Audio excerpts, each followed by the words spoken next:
we're really fortunate to have like the next individual with us here tonight. And he's a professional member of the American Avalanche Association with a level 3 certification. In Norway, we don't even have 3 levels. It only goes to 2. So like, he's a really good guy. And he's worked for avalanche forecasting agencies across Europe and North America, from Alaska to Antarctica. He's been a ski guide for more than 25 years, and he has done time with search and rescue in like some of the world's gnarliest conditions. So most importantly, he believes that avalanche education is not just about playing it safe, but it's about understanding snow so you can find the best powder. And I liked it very much, so please give a very big applause to Mike Austin from Avalanche Geeks. Good evening. I'd like to start this evening's lecture with a case study. I want to thank Niels for his presentation. I think learning from our peers within our community is super strong. And I think with case studies, we can learn an awful lot. We can look at the mistakes and the errors in decision making that we see, and we can implement and visualize ourselves in such situations. And we can use that as a learning tool, the powerful learning tools I'd like to talk about. An avalanche that occurred a couple of years ago in the Mont Blanc Massif, really close to a ski resort, Saint-Gervais-les-Bains at Vazion. And this avalanche incident occurred maybe just 100 meters away from the top lift of a ski resort. 3 people involved, a ski instructor and his 2 guests. They'd known each other for 20 years. The ski instructor was deemed a family friend. And they didn't even need to put skins on. They exited the top lift, traversed hard right, 200 meters to the top of a couloir.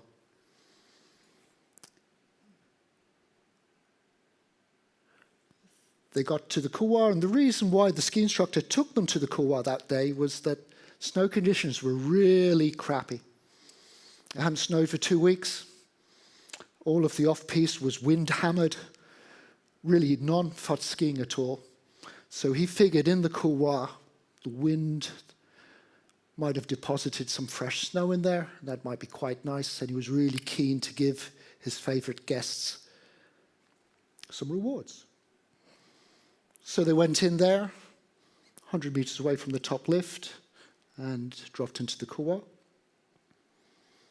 And we're not really sure of the timing of the events, but what we think has happened with the PGHM who investigated the accident was that 2 snowboarders saw them going in, and because he's in a ski instructor's jacket, they think, oh, this guy, he knows where the good snow is. We'll follow him in. And then the snowboarders have followed the ski instructors in, and they've triggered an avalanche that has caught the party of 3, carried the party of 3, completely burying the 2 guests. And yeah, let's have a look at this avalanche. We turned up the next day. We know the accident investigator there for the Haute-Savoie quite well, and we kind of took some drone footage and we chatted away with them, and this is what we came across. So as the drone pans out, you can see the quality of the snow around it, right? It's just wind hammered. You can see the size of the avalanche. It's very small, very small. Size 1, size of a tennis court, less than the size of a tennis court. Close to ridgeline, looking down the couloir. And can we get some audio? Interest is this layer here, the interface between the ice layer here and this soft snow, and then the harder wind slab on top. So let's just do an ECT. Oh. Yeah. That was ECT4. ECT4. And it popped and dropped, huh? Popped and dropped, and it's gone in that soft layer. You can see that there. Underneath the wind slab. You can see that wind slab here.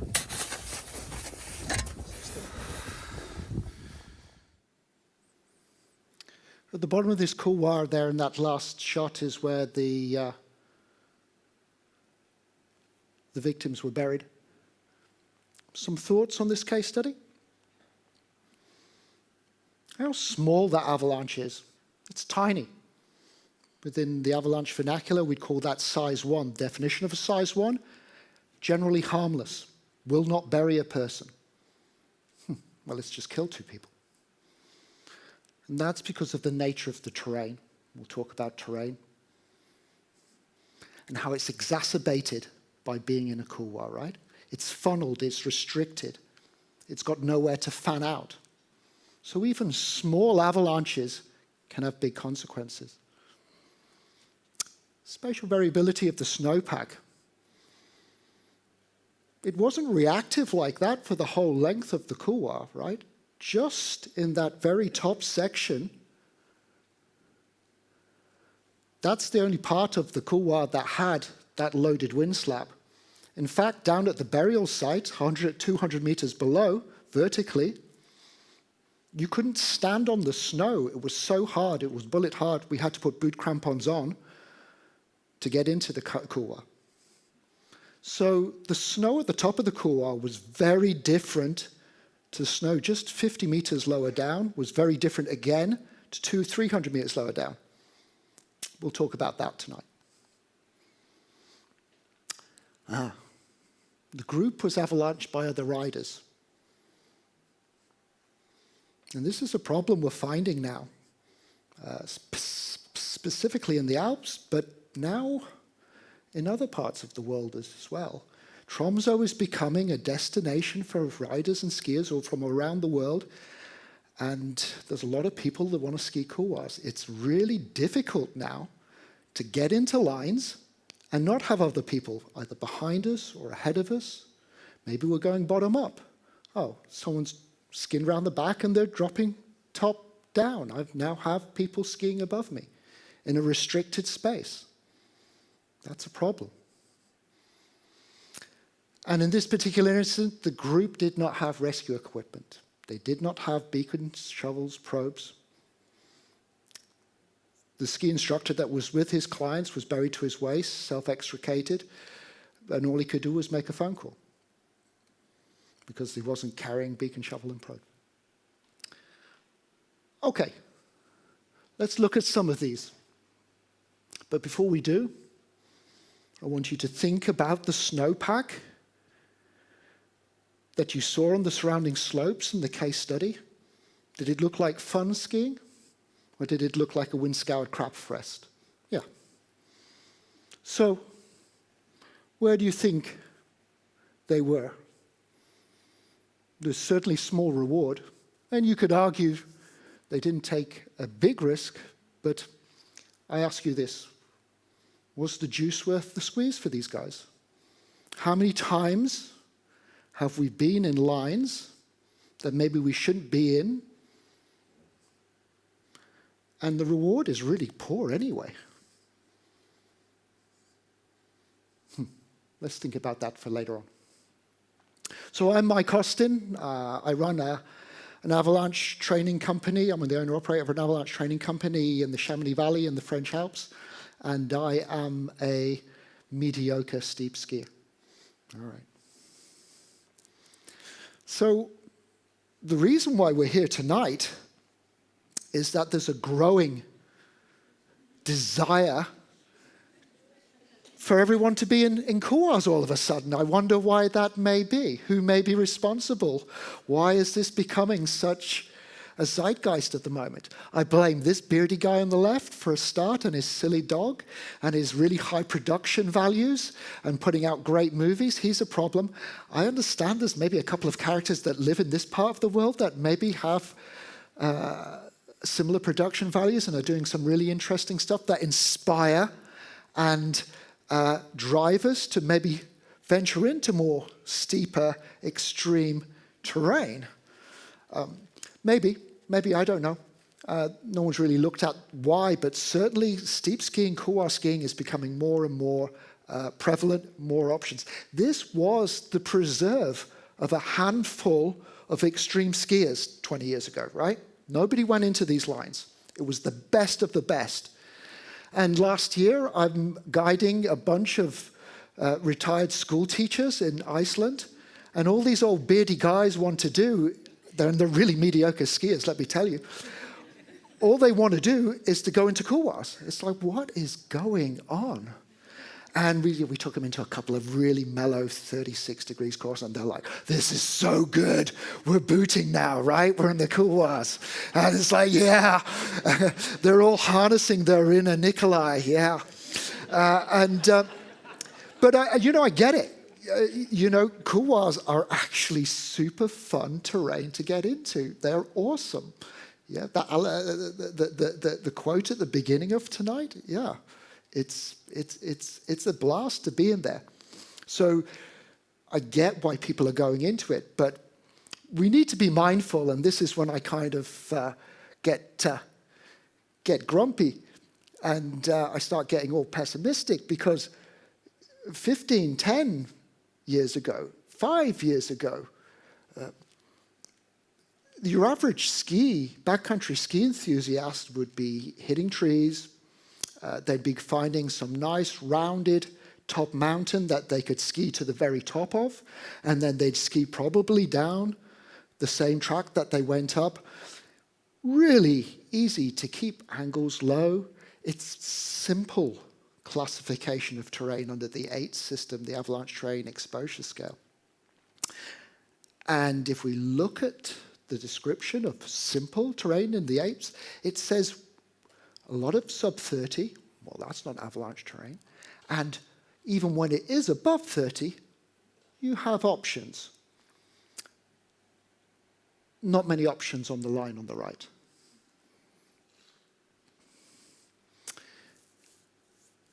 And the problem with this complex and extreme terrain is, as we saw from our case study, that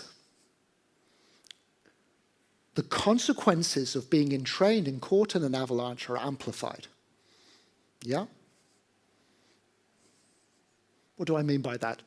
What are the consequences of being avalanched in a couloir? Well, what's in the run-out zone? Cliffs, maybe. Maybe we plan to ski down and rappel over a cliff halfway down our avalanche. The tight sides of the walls of the couloir that can hit and strike us. Niels, Garmin watch had him tracked at 140 kilometers an hour. Yeah, start pinballing off the sides of a tight, steep couloir. That's going to have amplified consequences. What other terrain funnels into our lines? By its nature as being classified as complex, extreme terrain, it's difficult to see what's going on. And that's particularly true in places like Norway, Tromsø, where the size of our couloirs here can be really big, huh? We can have couloirs that are 700, 600, 800 meters long. So it's difficult to see what else may be funneling in to our line. I was like, what's that sound? A few moments later. Oh my god! Watch it! Okay, maybe we could. Oh, hell no. Turn back. Hell no. Dude, this is the safest we've been all season, Metle. Oh my god. Jesus Christ. It's not necessarily the snow that's being triggered in the avalanche itself, but overlapping terrain, complex terrain, hanging faces that are facing our couloir, that are getting actively loaded in a storm, or perhaps later in the season, the snow on that overlapping terrain is now coming into sunshine and being released, and the release isn't coming down vertically, it's following the terrain and it's feeding into our couloirs. So this is what I mean by complex, extreme terrain.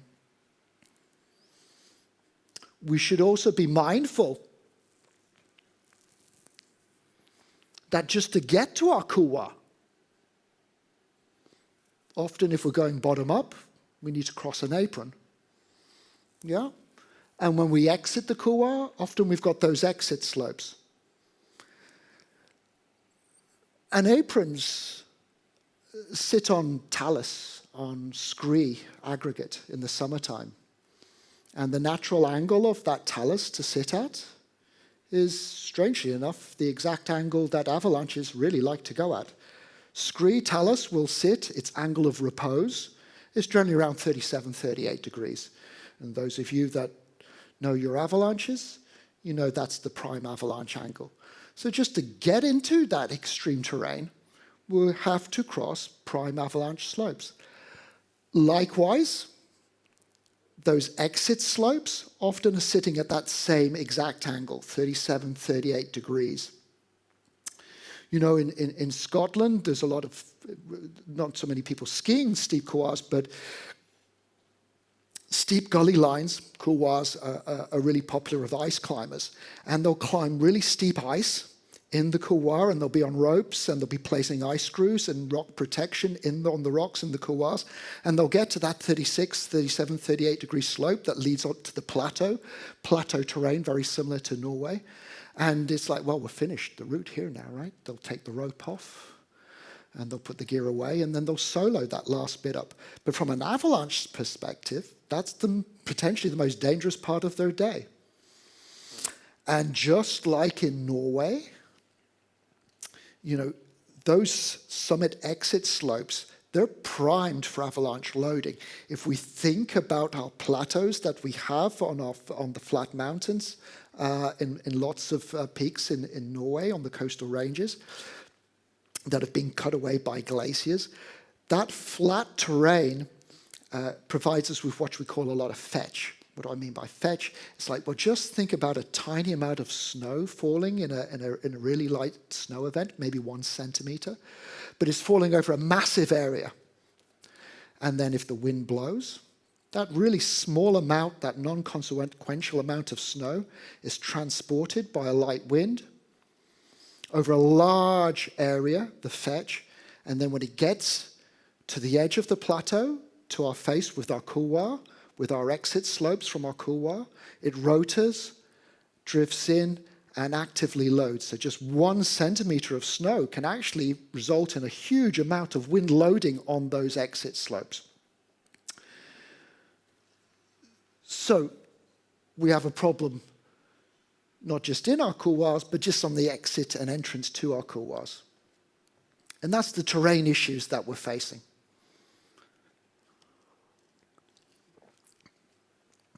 Another very quick story.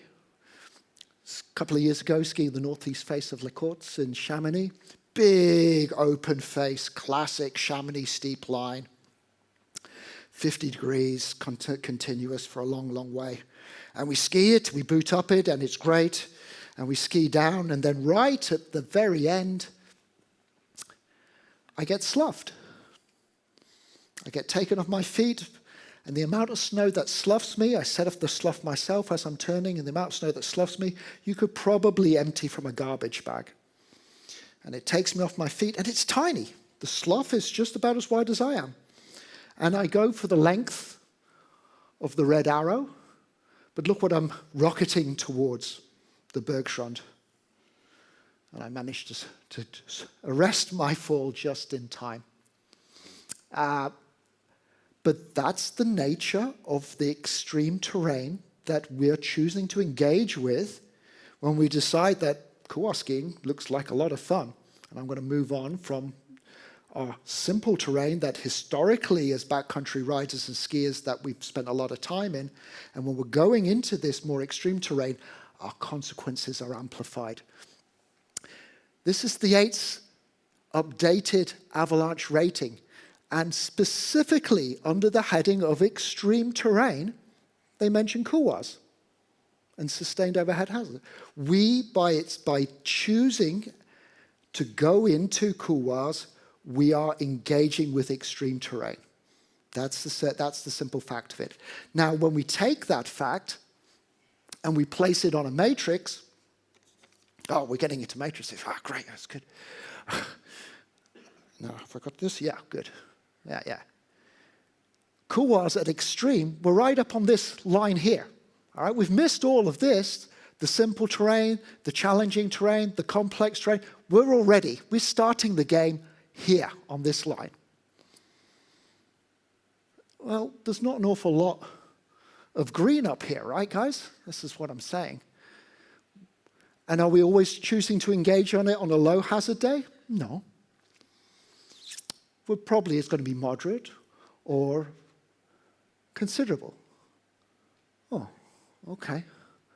So we're operating more often than not when we're choosing to ski couloirs in and around this area. This is not a good area to be really engaging with if we're going to be stepping back and looking at it mindfully. So that's the nature of the terrain. Okay. Cast our minds back to the case study that we started the presentation with, and we start talking about snowpack. And you know, there's not a huge amount of research done on this, but these seem to be the key avalanche problems that specifically affect couloirs. New snow, wind-drifted snow, wind slab problems, and wet snow. So that's kind of good news in some ways, you're right. You know, persistent weak layers aren't that much of an issue when we're couloir skiing. Well, that's good news, right? That's a really insidious avalanche problem type. And we'll talk about that in a minute. But let's have a look at some of these quickly. New snow, yep, that's a manageable avalanche problem more often than not. We just wait, right? Give it 24 hours, let it settle out a little bit. Sloughing, soft slab failures in the new snow. Let's talk about wind. Wind's really interesting. Out of all the avalanche problem types, when I'm in a couloir, it's wind slab that I'm really thinking about. This is generally my primary avalanche problem. It's really difficult to use the avalanche forecast when we're in couloirs. We're losing a lot of the great knowledge that we're being presented in the avalanche forecast when we're going into couloirs. Why is that? The avalanche forecast, as we should know, is a regional forecast. It's not slope specific. So as backcountry skiers and riders, when we go onto a slope, yes, we're taking the avalanche forecast for a region and we're distilling it down onto a slope and making our own assessment. But now, when we're in couloirs, we have to distill it down again. And the conditions that we find in couloirs can be quite different from what's being forecast. It's such specific small terrain features that we're dealing with, it can be quite different to the avalanche forecast. And now we're forecasting and making decisions on a micro level that we have to decide for ourselves. So I would say to you that the avalanche forecast is of limited value. Certainly it's my starting point, and it'll always be my starting point, and I'll make those considerations. However, because of the nature of the terrain, it's less relevant than it would be on a big ski tour passing over multiple aspects and slopes. We're committing ourselves to a single aspect, a single line over a very large elevation range potentially. So we know with wind-drifted snow, it gets funneled by the terrain. It can be funneled into our couloirs. It can be rotated and cross-loaded in our couloirs. And so wind slab, as I say, is my primary avalanche consideration. The last one, temperature. That overhead hazard that the eights talk about. Am I bottom up? Am I booting up the couloir? Can I see what's at the top? Is it corniced? If it's corniced, is that cornice soft and fresh and actively loading? Is it springtime? Does it has the sun on its back and is getting weakened? Or is it old, hard, and gnarly and isn't much of an issue at all? These are considerations I'm thinking about. Also go back to Niels's presentation when he got avalanched not in his last avalanche, but earlier on from that point release, a classic spring wet loose avalanche problem type. And again, because of the constrained nature of the terrain, it's got nowhere to fan out.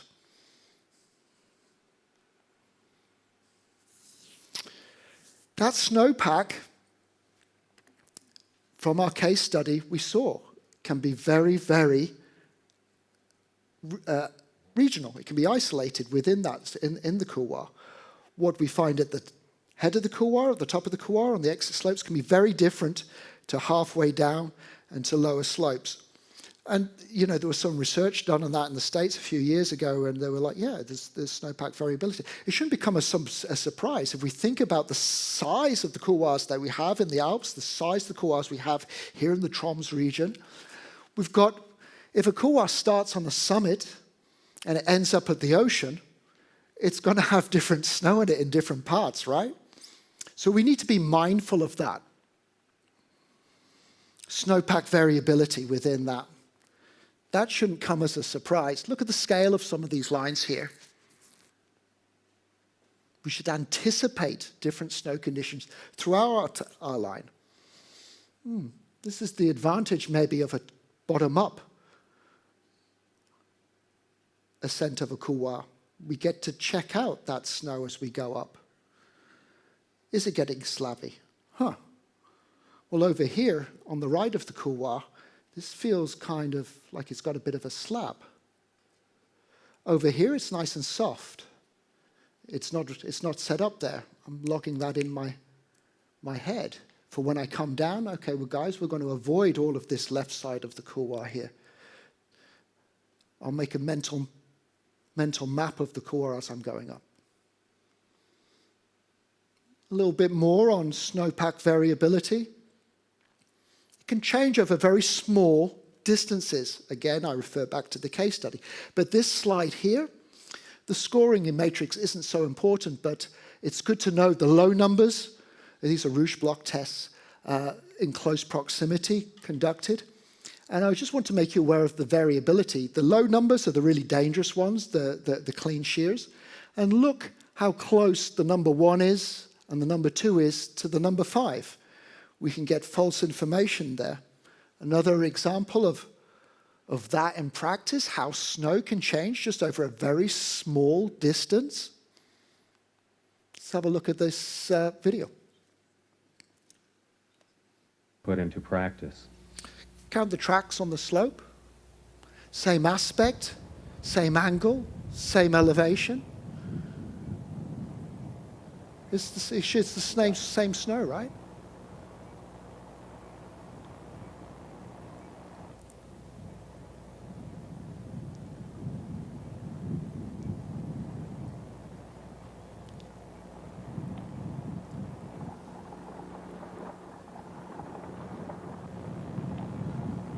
So just over small distances, the snowpack can change.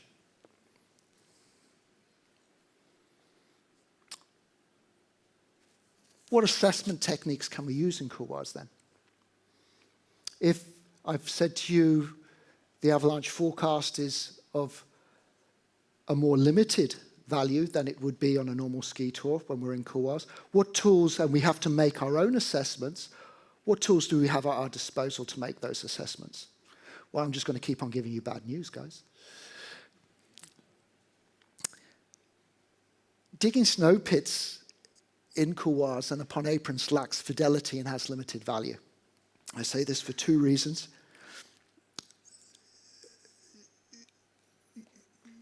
You know, we see the variability in elevation. So if I'm digging a pit on the apron, it's not really representative of what's going to be the snow conditions 400 meters higher in the couloir, right? Okay. And then likewise,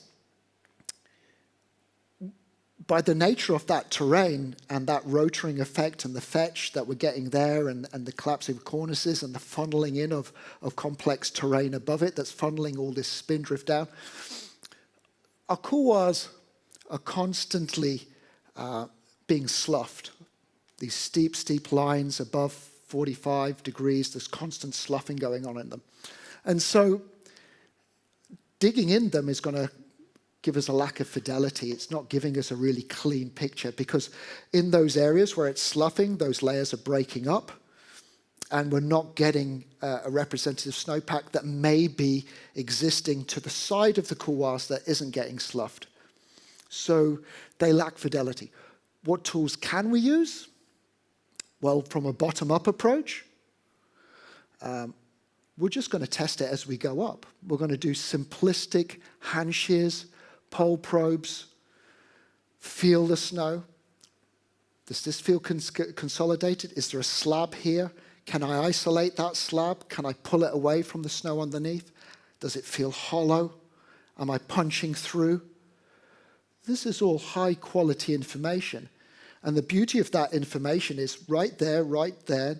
It's time relevant, it's location relevant, it's aspect relevant, and it's elevation relevant. So this is bullseye information we're getting as we're booting up and testing the snow. But over here it feels better. Okay, let's move over there. Think about that. Is it getting worse? Is the wind slab getting worse and more consolidated and more reactive as I go up? Am I now getting the shooting cracks from our feet as we're kicking in? Okay. A slow assessment in ascent can give us a lot of information in a timely manner. Quite a nice way to gain information. And not only is it going to be relevant for our avalanche hazard going up, it's going to tell us what the snow quality is going to be like coming down, right? If it's just awful, well, maybe we just turn halfway, guys. It's only going to get worse higher up. Or is it going to be beautiful powder? We're just booting in up to our knees with our plates, and it just stays on consolidated powder. It's going to be a great ski coming down. We can assess the snow quality as we go up from a bottom-up ascent. Top down, yeah, there's reasons why we want to go top down. Often the access can be easier. Sometimes it can be by far the best access, especially if there's something in our couloir and some of these big lines and around the Alps where there might be a cliff in our line and a rappel station halfway down. Sometimes top down's the only way to go. Maybe there's a lift that'll get us to top down, right? Better than booting up. Top down, ski cuts and cornice drops are valid techniques.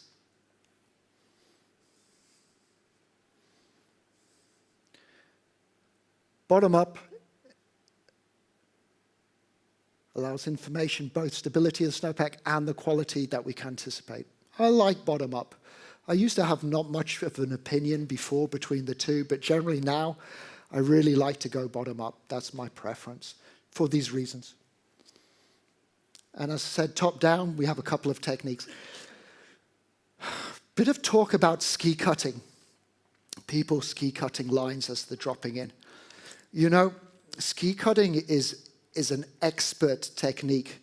And what do I mean by expert? I don't mean ski guides. I ski cut maybe 4 or 5 couloirs a year. I'm no expert. I'm really crappy at it. Most recreational skiers are even crappier at it. Really, the only experts at ski cutting, in my opinion, are ski patrollers. Like, I'll do 6 ski cuts a year. A ski patroller will do 6 ski cuts on a morning on a run list before they open the resorts. These are the experts at ski cutting. It's a really difficult practice. As non-experts, I would advocate, if you're going to ski cut, is to ski cut on rope. Because now when we get it wrong, we're safe.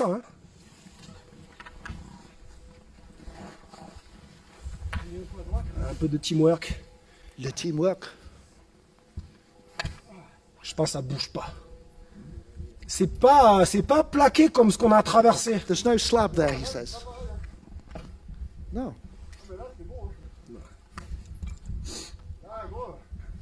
It's good, let's go. Rico il fait du hula hoop. Il se met en mode. Ah si, un petit peu en surface. Ouais, belle, super, parfait. Nickel. Voilà, now it's clean. Now it's clean. Ouais, pas fat, mais. About the Frenchest thing I've seen all day. Yeah, top down, roped ski cutting when entering steep lines from above can provide us valuable information. And you'll hear caveats, well, you need to make sure there's no one below your line, there's nobody in the fallout zone, but from a wind loading point of view, remember what I said, it's these exits that are the key places for wind slab and wind loading. And if we get taken off our feet by a small size 1 harmless avalanche, it's not harmless in a couloir, right? Because now we're going for the full pinball ride for several hundred meters. So a nice technique. Another advantage of going top down, if I'm going bottom up, and I think there might be a cornice up there that is soft, fragile, actively loading, I see none of that from a bottom up, potentially, on these big couloirs we have around here. I'm too close into it. I can't see even if it's got a cornice. If I choose to go top down, I can see all of that. This is the problem of complex terrain. What I would say about a top-down descent that's a really useful tool are your skins. So in Chamonix in particular, there's a lot of lifts that take you really fast to really high, and you don't even need touring equipment. You can just skirt around and you can ski big, big lines. And so it's easy to kind of get into this terrain even without skins. People, because it's steep, consequential terrain, they don't even want to have touring bindings on. They'll even go in downhill bindings. But skins are a great get-out-of-jail card. Why do I say this? If we start to descend our line, because we haven't gone bottom up and we've got no assessment of the snowpack, if we start dropping down 50 meters and we don't like it, okay, I'm getting shooting cracks. It feels really icy. I don't like it. I want to get out. Okay, I'm 50 meters down. What am I going to do? Skis on my back, boot back out. What if I'm 100 meters down? This big funneling line going into the couloir, and it's deep, knee-deep snow. What's my mindset then? Am I going to boot out 100 meters in deep snow? Or am I going to go, it'll be all right? By having skins, it means we can just transition and we can get out of jail really easily. So for me, having skins, even in a resort day, I'm always carrying skins with me. I'm always on touring equipment, but I've always got skins in my pack. Beacon shovel probe and a set of skins is no bad trick. And if I'm resort skiing, right, I've got no penalty. It doesn't matter. They sit at the bottom of my pack. If they weigh a little bit, who cares? I need a pack on anyway because I'm always skiing beacon shovel probe, and shoving a pair of skins in there as well. Yeah, it costs me nothing. So for me, skins are a real useful get out of jail card. You never know when you're going to need them. And when you do need them, they're much better than booting in soft snow. I have some good news for you. I've been talking about all of the bad news about couloirs and how it's extreme terrain, how it's restricted, how small avalanches can be really consequential and the consequences can be amplified, the difficulties of deciding bottom up, top down. Let's have a look at some good news.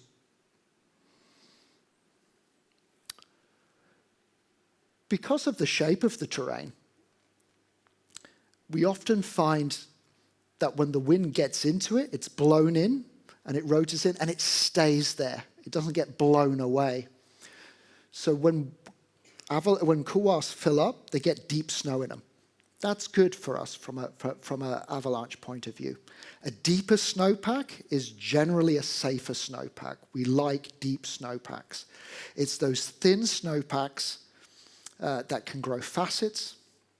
It's those thin snowpacks that can leave rollovers and thin points of the snow where the facets can grow around rocks. So a deep snowpack is a good, safe snowpack.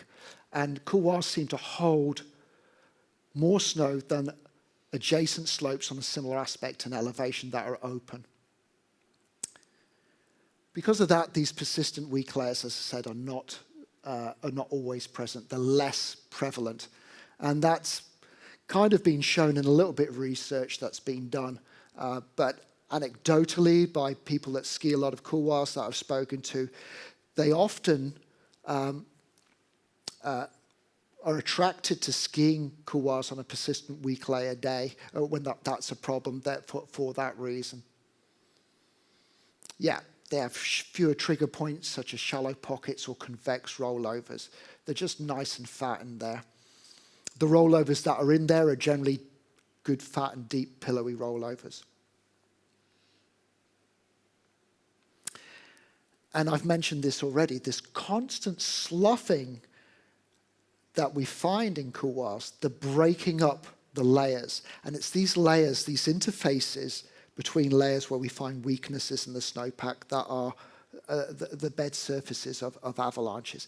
If those layers are being broken up constantly by this constant sloughing, this mechanical sintering, it's bonding and breaking up those areas where we might find avalanches occurring, bed surfaces of avalanches occurring. So, yeah, there's some good news there. That sloughing is good for us. The depth of the snow is good for us. And then also, you know, we can, not all couloirs are equal, right? There are couloirs that don't have bergschrons, that are a bit wider, that don't have the cornices on them. The runouts of a lot of couloirs, these aprons are perfect fanning terrain for snow to spread out on. So what I'd call an hourglass-shaped couloir often have better runouts than something that's got a consequential runout zone, such as a bergschrond or a cliff.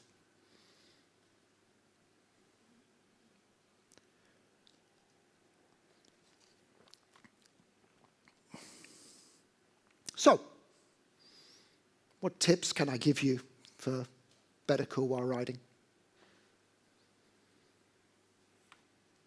Well,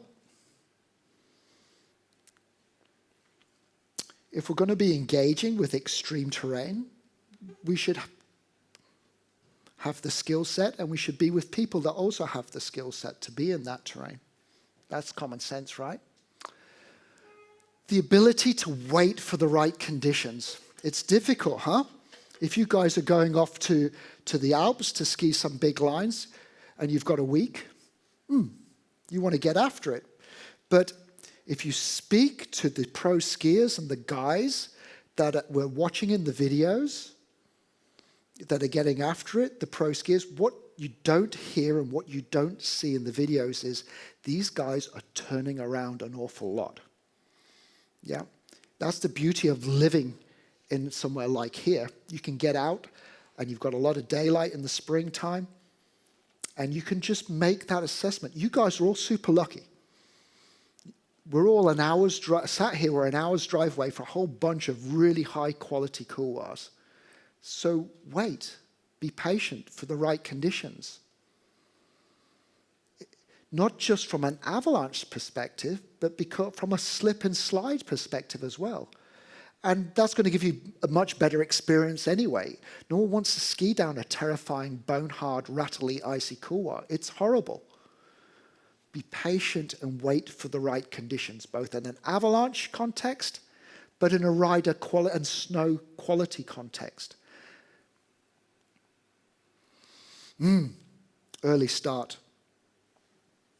Why an early start? Well, that gives us time. Time's really valuable. If we're not rushing, if we're not rushed, and that means we can go a little bit slower, right? Okay, going slower, I'm not hypoxic, I'm not dehydrated, I'm not hungry. All of that facilitates better decisions. When we're grouping halfway up the couloir and deciding to carry on, we're going to make better decisions. Likewise, my early start gives me choices. I can say, this doesn't feel so good on this aspect. I thought it was going to be great. Let's pivot. let's try that couloir over there that's maybe on the east. I thought north would be good today, let's just relocate. Or let's go and do something else. We've got time to get out of this, ski halfway down, and just go for a regular ski tour. Think about the heuristic of being pushed for time, being halfway up a couloir and not being happy. We're just going to carry on up, huh? And likewise, more and more in this part of the world, if we're up early, it means we're in the couloir first. And that's good because it means there's no one above us to avalanches, but it also means we get fresh tracks, and that's the most important thing, right? I don't want to be skiing anyone else's dirty track if I'm going to couloir. This is useful to know. If we are choosing to engage with extreme terrain, all of a sudden the game changes. We've moved into a subset of a subset of a subset of a sport. We've gone from skiing to backcountry skiing to extreme couloir skiing, right? We are down the rabbit hole here. And with that comes an entry price. The entry price is good because it means it keeps the riffraff away and it means it doesn't get tracked out, right? But that entry price is having technical equipment and the skill and the knowledge of how to use it. How familiar are you with incension plates? Do they go underneath the boot crampon or above the boot crampon? Can you ice axe arrest if it's icy? Maybe. But a lot of the better skiers that are coming into it, into the sport, are coming from a skiing background and not a mountaineering background. And a lot of that equipment, like my retired school teachers, have very little knowledge of how this mountaineering equipment works. How does the ropes work? Can I rappel safely? So this is part of the entry price of skiing extreme terrain, is now we need to be proficient as mountaineers and have that skill set as well. Radios. This is a big one. I'm sure you guys are all skiing the steep stuff with radios. If you aren't, I really advocate you start using radios. If within the realm of human factors, if we make better decisions through better communication, what kind of communication is when your guide is at the bottom of the couloir and he's got 2 poles and he's doing this and he's doing that and he's doing this? This is not good quality communication. It's not like we need to be using the radios to have a conversation, to have extended conversations. That's not communication, that's broadcasting. And it might not be a safety point of view either. It might be a ski quality point of view. Guys, that skied really nice. Ski left on my tracks because it's really deep in there and it's great. Boom. Everyone else in the party's just got better turns. Guys, it skis okay, but there's a load of buried avalanche debris underneath the powder. Just go steady. Go steady. Don't open it up. Great. Now someone's not skied into a big ice rollerball, double ejected and cartwheeled down the slope and lost both skis or broken a binding. My days just got better. This stuff is super cheap. 50 euros buys you a nice Chinese radio that has a broadcast range of 2 or 3 kilometers, perfect for couloir skiing. So if you don't do it, I really advocate radios for steep skiing. And that other parties in our line, coming back to the early start, be mindful of other people above you. If they're already in there, if they've got out of bed earlier than you, my advice, find another couloir. Yeah, and it's becoming more and more of a problem. Where I am in the French Alps, it's a real issue. And the bad news is it's coming here to you guys as well. As it becomes more and more popular, having people skiing extreme terrain above you isn't really what we should be looking for. Which comes back to the early start, right? Make sure you're the first guy out of bed. So, Avalanche Canada have distilled steep skiing into 10 key points. And if we think about what we've talked about this evening, or what I've talked about this evening, is let's have a look at some of the messaging. Think about the overhead hazards, such as corners of other people. Yep, we've covered that. climbing up. We like that bottom-up ascent, right? That gives us a lot of information of snowpack quality and snow quality for the quality of the skiing. Bottom down, consider belayed skiing. Yeah, one at a time, that's common sense, right? Radios are really useful for that. If the gully's turning and twisting, how do I know he's out of the line? How do I know he's safe? Yeah, Mike, I'm safe. Send next skier. Boom. Yeah, patience. If it's not in condition, just walk away. Go do something else. Go ski something else. Find better snow. Often lower angle snow will be better quality skiing. Right now in the Alps, everyone's getting after it, and they're getting avalanched left, right, and center. I don't know if you're following anything on social media. Loads of people getting avalanched in the Alps this week. Like, I've lost count. And they're all up in the Alpine. It's all wind slabs sat on really deep powder. But there's great snow down at tree line. The low angle snow that's not being hit by any sun and it's not being hit by any wind, that's the best snow on the mountain. Just go ski the good snow. Go back to the Alpine next week or in 2 weeks' time. It's a long winter. It's a long season. Be patient. Radios talked about. Yeah. You don't need to ski it all the time, right? If you're hitting an icy patch, if it's sloughed and it's on a bed surface and it's already gone, if it's narrow, just sidestep. Maybe even consider taking off your skis, putting on your boot crampons, and down climbing for 50 meters to get through that choke, and then set up and put your skis back on again. We don't all need to ski like they ski in the movies, right? The problem with these pro skiers is, like, we know the good, right? We know the good, but what we don't understand is how good these guys are, right? These guys are operating that we're watching on the ski movies that inspire us and draw us to these lines. So all of these guys are really, really good. And it's only when you go out with them one-to-one, you're like, okay, this is a different sport for these guys. Yeah, so be conservative in how you manage to train. There's no shame in taking off your skis and say, I'm just gonna put my crampons on, boot down here. I'm gonna get the rope. Can we get the rope out and just rappel this next 50 meters and leave a little bit of kit? Leave a snow anchor? That's cool. We don't need to be rocketing down these slopes. Yeah, and that wind loading, again, I'll reiterate, out of all the avalanche problem types, my radar is constantly on wind slab, wind loading, at the apron, at the exit, and even as the avalanche primary problem type within the couloir as well, of stuff that's cross-loaded and rotated in. Wind slab is my number one avalanche concern when I'm couloir skiing.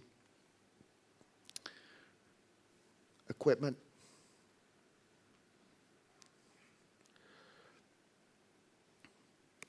And just be mindful, we're in extreme terrain. Consequences will be amplified. So we need to try and give ourselves a bigger margin as we possibly can. We need to be conservative because we're really in the most extreme terrain that we can ski. That's the reality of it. And that's the end of my presentation. I'm happy to answer questions if people want to shout out or if they want to come and grab me afterwards and talk about stuff. That's great. Yeah.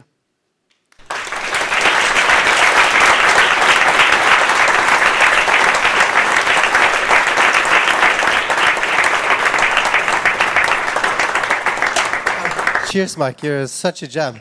So I have one question for you.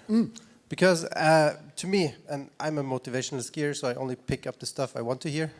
But it sounded like, so if I don't want to do like snowpack stability tests, I'm a good skier, I don't know shit about avalanche assessment, there's a persistent weak layer, I should go couloir riding. No.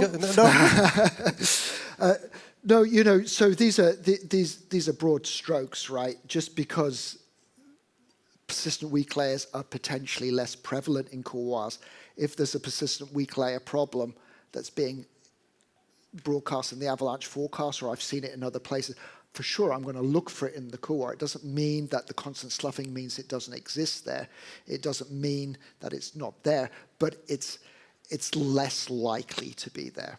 Okay, that may be somewhere I might consider to go when there is a persistent weak layer, but it doesn't mean it's not going to be there. And of course, the problem with it, Timmy, is if it is there and it does catch you out, I mean, the very first case study that we looked at, right, that was a persistent weak layer that avalanched those guys on the top of that couloir. The problem is the consequences are amplified. It just needs a little bit of protected surface ore that's been buried in there. And if you trigger it and it takes you off your feet, you're in a couloir being avalanched. You're not on a big, wide, fat, fanned out slope being avalanched. Too bad. I was looking for a simple solution to a complex problem.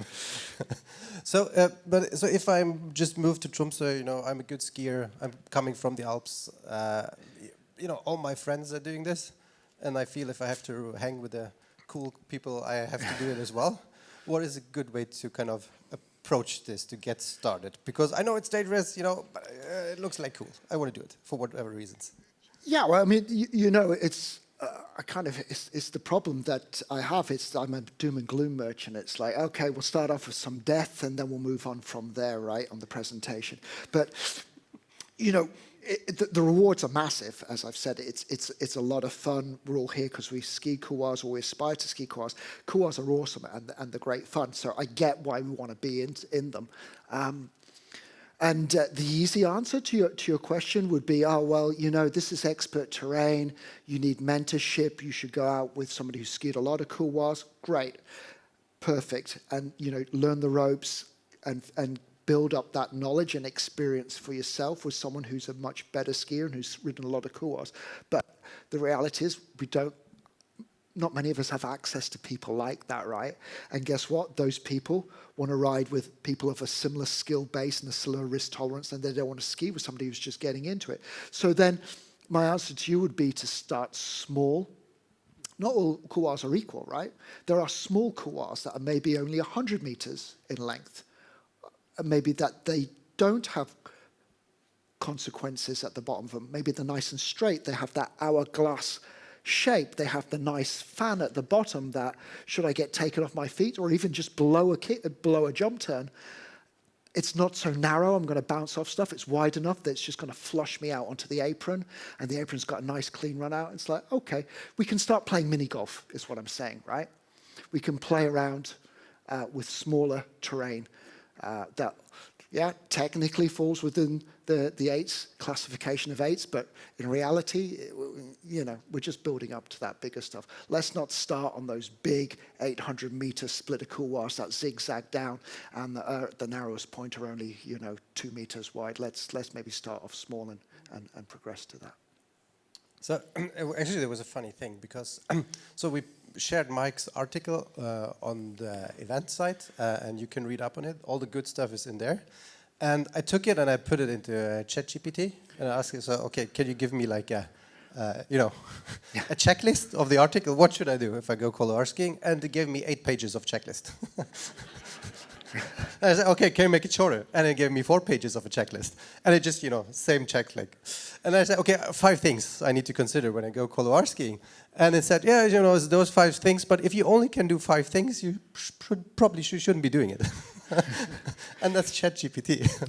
Yeah, and you know, I think I've kind of nailed the hammer home repeatedly. It's like, this is the problem with it. It's extreme terrain. I say again, you know, 10 years ago, it was just a tiny handful of people were doing this. It was the best of the best, right? And they were getting films. And now it's just exploded within this subsection of the sport. It's becoming really quite popular. Yeah. Okay, Mike. So we've recorded this as well. So, and there's going to be a podcast as well, both with Niels and Victor, and also with Mike and one of our local Avalanche snowpeg gurus, Martin. And so you should look out for those kind of recordings and the podcast on social media in you know coming days or weeks. Depends on how much, like, or how fast we get around to putting it out there. But for now, I want to give you a big applause to Mike and the other one. Very good. Thanks.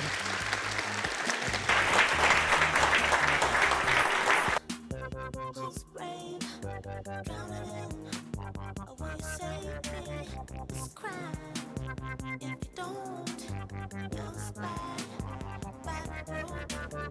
reasons. Who's brave? Drowning in a way to save me. It's a crime. If you don't, you'll spy. Like